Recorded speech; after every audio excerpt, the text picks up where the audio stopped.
Paul the liar, false teacher and creator of tares among the wheat.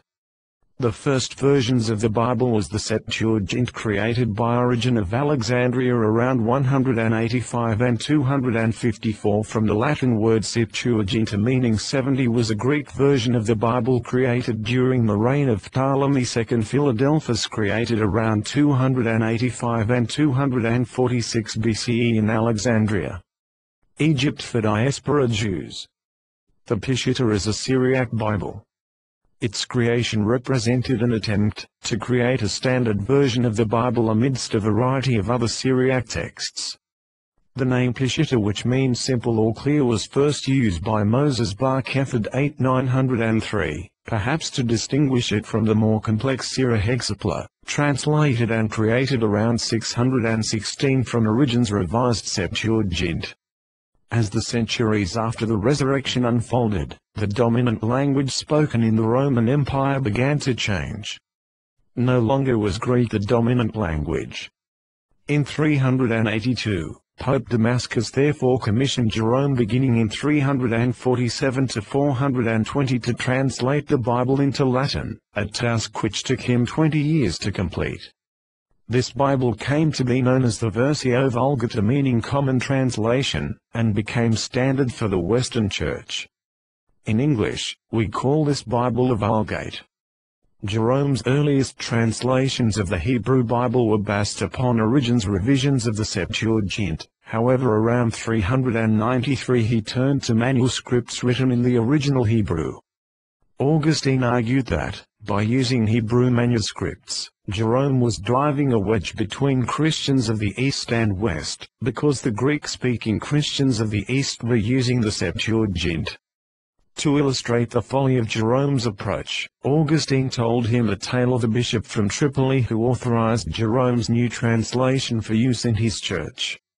When the people heard the Old Testament lesson from Jonah, it was so unfamiliar that they protested the bishop's innovation by rioting in the streets. Augustine saw this as proof that Jerome's Hebrew version was a serious mistake. Jerome's translation did not achieve wide acceptance until centuries after his death. The first book printed with movable type by Johannes Gutenberg was the Vulgate. A handful of copies of the complete original Gutenberg Bible, 4 on parchment and 17 on paper, exist today. The Vulgate as we know it today is not the one done by Jerome. He did not complete a translation of the New Testament. The Vulgate was created by assembling books from a variety of sources, including Jerome. All Bibles in existence to today, the modern age, descend from one of these three texts. Therefore, the New Testament has no known Hebrew source, and the Bible translations authorized by the Unholy See are not entirely based upon Hebrew text. What is the language of the prophets? Hebrew. What languages did Christ Yeshua speak?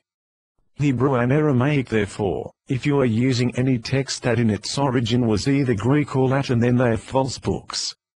In order to learn the truth, you must go back to its origin. Let us compare the New Testament, 1 Corinthians, chapter 1 from the Latin Vulgate and the KJV 1611.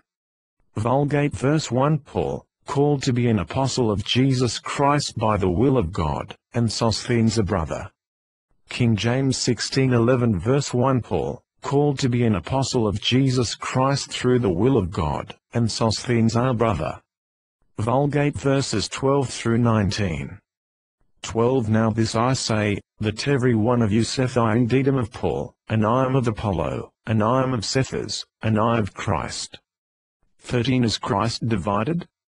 Was Paul then crucified for you, or were you baptized in the name of Paul? 14. I give God thanks, that I baptized none of you, but Crispus and Gaius. 15. Lest any should say, that you were baptized in my name. 16. And I baptized also the household of Stephanas. Besides, I know not, whether I baptized any other. 17. For Christ sent me not to baptize, but to preach the gospel, not in wisdom of speech, lest the cross of Christ should be made void. 18. For the word of the cross, To them indeed that perish, is foolishness, but to them that are saved, that is, to us, it is the power of God. 19 For it is written, I will destroy the wisdom of the wise, and the prudence of the prudent I will reject.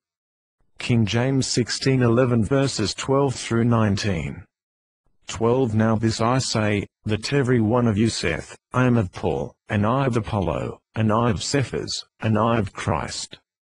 13 Is Christ divided? Was Paul crucified for you, or were you baptized in the name of Paul?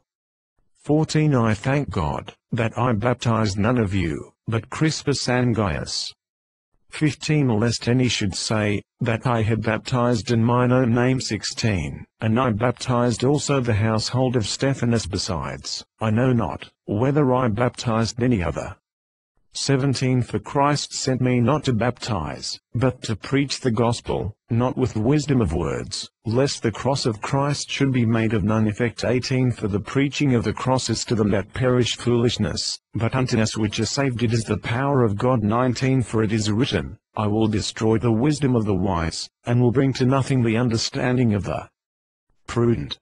These illustrations demonstrate the carefully orchestrated destruction of the commandment passed down through the generations for mankind to seek wisdom. True prophets are wise, and wisdom is their friend. And only those truly called by Yahweh are blessed with his wisdom. All of the prophets of old were wise, therefore, why would anyone follow a false prophet, that instructed all to make declarations in 1. His name. Now I say that every one of you saith, I am of Paul, I of Apollo. Note that Peter's true name was used during that time, but their declaration of being aligned to Cephas, and of Christ came after that of Paul. And what the hell, Apollo? No declaration of this type should ever have been made, for here an oath was established, and note that it is not unto Father Yahweh, for it is he and he alone that all serve. This is where all the brothers should have grabbed his ass, and beat him down to a pulp, for this alone demonstrates, that he had then elevated himself unto godlike status. 2. I thank God, that I baptize none of you. All called unto Christ were instructed to go forth, and baptize in his name, and Paul baptized not. Again, someone should have grabbed Paul, and beat his ass down, to pulp, for it is here where he planted the seed, that from that time to the present, very few so-called disciples and ministers of Christ perform baptisms. Lastly, 3. Paul defiantly declared that Christ sent him not to baptize, to preach the gospel, but not with words of wisdom. Now this is a what the fuck moment? How can one preach without wisdom? It cannot be done, therefore it is here where the brothers should have taken Paul, and rooted him out, for he had gone too far. The cross does not speak words. It was here that Paul made the cross an idol, instructed the brothers not to seek wisdom and to make declarations in his name, and from that time to the present it has been done, but no more.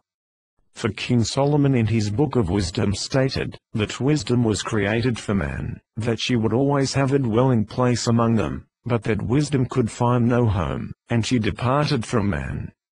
Blessed be to Father Yahweh, that I, a woman, was led to find her, and wisdom does have a home among us, and she is back, never to depart from mankind again, and from this day until Christ Yeshua returns, kick Paul the liar and his false teachings of ancients past to the curb, and discover the Ancient Word series.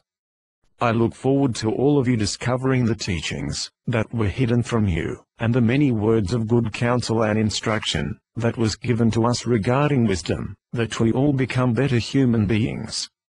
In wisdom, peace and love, Reverend Mel Smith.